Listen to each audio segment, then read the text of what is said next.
Grand rising, grand rising, grand rising. Shout out to those who have risen this morning and they are thankful for the rise. So a lot of people don't rise in the morning, whether you're satisfied with your life or not. The message on the tip of my tongue this very gracious grand rising is simply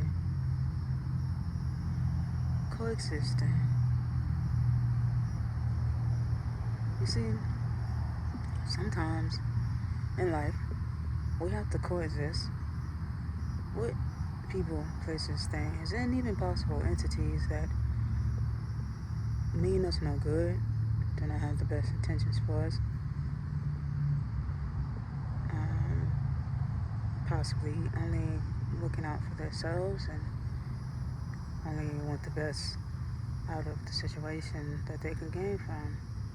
And it's quite selfish, but you know, on this earth realm, we have to deal with those type of energies of selfishness, jealousy, envy, hatred,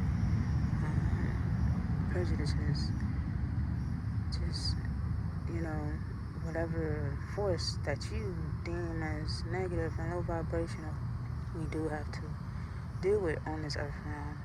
But we won't have to deal with it for too much longer.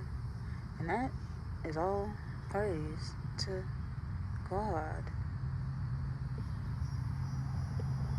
I don't know about y'all, but I'm pretty sure I've been catching the signs and the signals, and I've been reading my daily Bible every day, faithfully,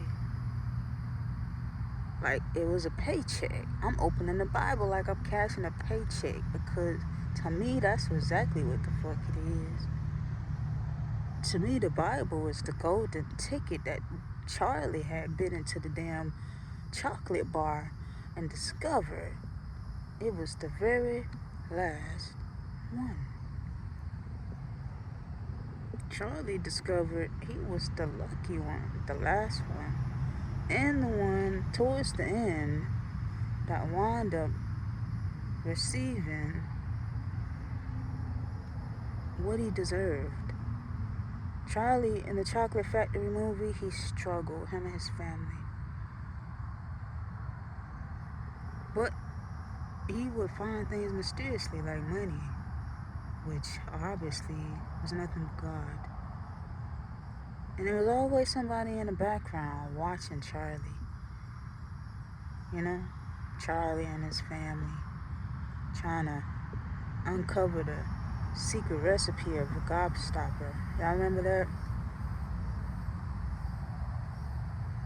He was trying to make Charlie turn on Willie to get the secret recipe of the gobstopper.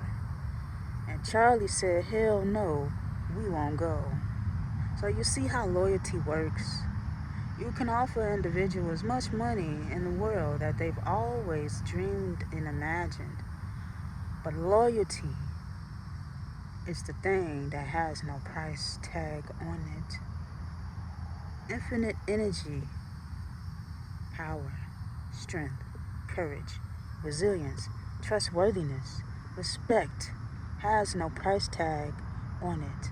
Natural abilities have no price tag on them. Being in control mentally, emotionally, physically, spiritually has no price tag on it. Everything around us in this world does, but those things don't. And those things are the things that we're supposed to be trying to accomplish or maintain, right? And back to the movie with the Willy Wonka, he wanted. I'm talking about this nigga would come from the shadows, like he really would be walking home and Jit would just be coming out the corner, like trying to rough him up over something he didn't want no part in.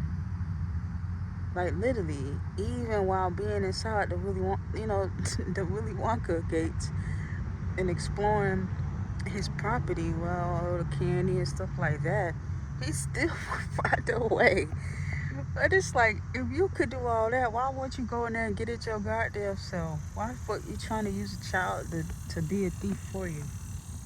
You know, that's what I used to think when I watched that damn movie.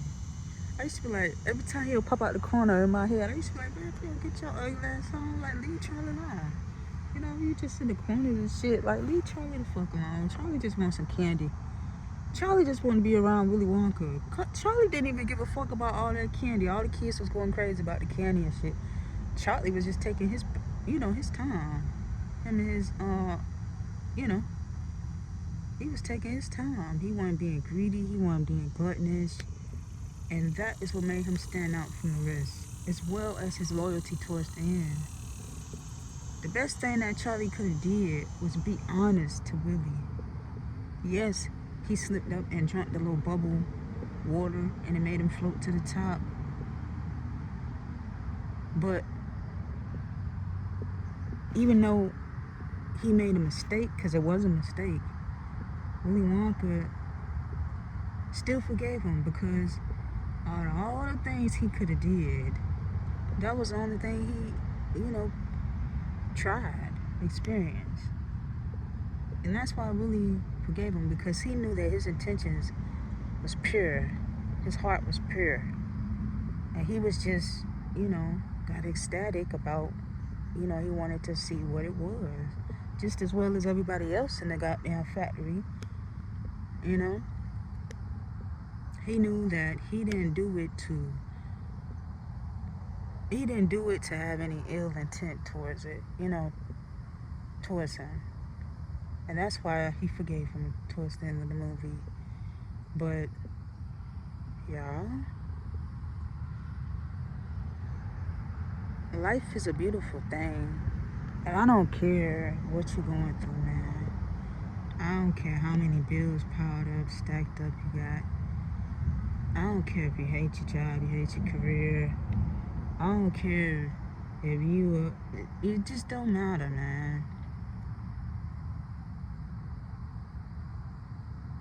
We are the luckiest things that coexist on this earth. And a lot of things outside of us try to dumb us down and make us feel like we are just like slow human beings or something, like we can't catch on to what's going on outside of the forces and stuff like that. And that's not true at all.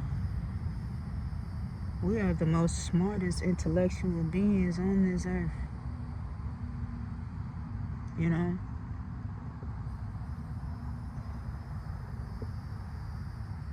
Folks try to come and take over our shit unknowingly, and it's not given that. Imagine something that doesn't even belong on Earth trying to take over Earth. This is our Earth where we reside.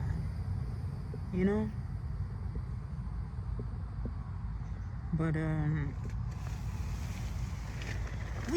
we just lucky, man. And I know as human beings we can't see how lucky we are, because we just so used to experiencing strife and struggle and pain and loss, and we feel the emotions of insecurity, we feel the emotions of low self-esteem, we feel the emotions of trauma, even from childhood, we feel the emotions of being rejected, we feel the emotions of stress, we feel the emotions of feeling less than, unworthiness, we feel the emotions of not being seen, we feel the emotions of not feeling worthy. We feel all of these emotions that human beings are supposed to feel, but not as much. You see where I'm coming from? We see, we feel, we hear.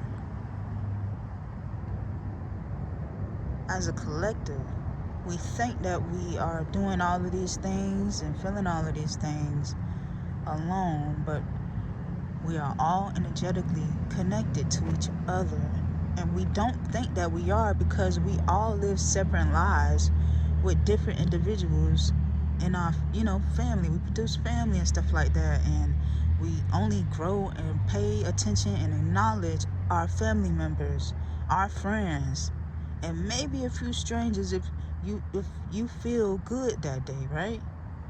But all of us are connected energetically. At the end of the day, whether we grew up in the same household, whether we got the same bloodline, whether we know each other or not, we are all still energetically connected. And that is what makes the human race, the energy of the human race.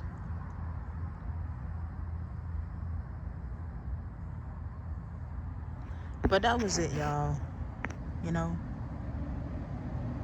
But what I do want y'all to take from this story is, even though you may be struggling, right?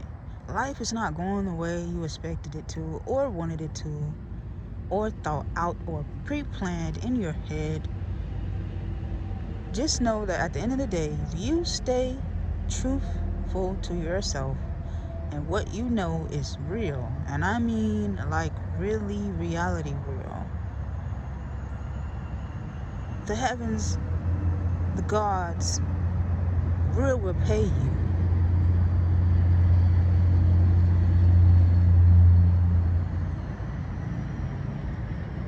Surprises are in store for those who loyalty, whose faithfulness, whose strength and courage, whose logical sense and emotions are in tune with each other when a certain situation occurs around you and it kind of throws you slightly off balance, but for the better.